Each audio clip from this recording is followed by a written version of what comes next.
in the Voice newspaper, which says the majority of persons polled have indicated that they will vote for the opposition St. Lucia Labour Party.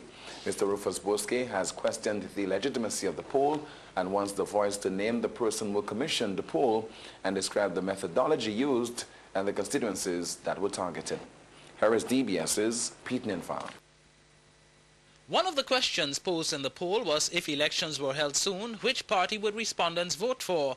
According to the results, 40% said the St. Lucia Labour Party, 23.2% indicated the United Workers' Party, while 3.4% said they would vote for another party. 13.9% said they didn't know, and 19.5% indicated they wouldn't say.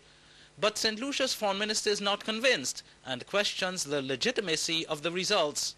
I mean, anybody with any common sense who reads this would see that there are so many gaps. And I don't wish to politicize these things, but certainly there are so many gaps in the authenticity and legitimacy of the poll that clearly it's something that's designed to advance the agenda of a particular individual.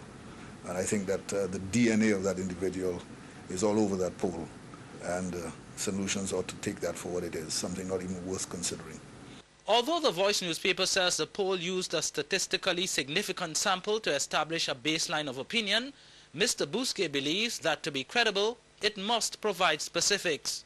I mean, they spoke in terms of a representative focus group, but they were never able to say what the representative focus group was. They said that they went into a cross-section of constituencies that represent something legitimate, but at the end of the day, they couldn't say what the constituencies were.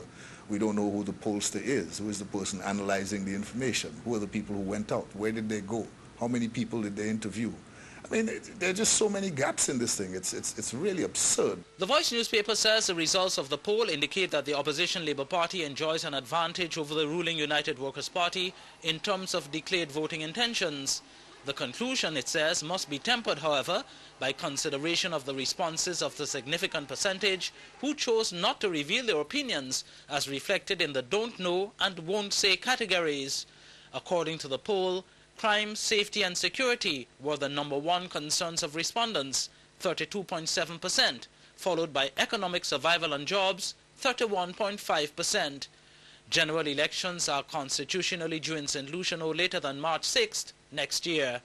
For the DBS News World, Pete Ninfal reporting.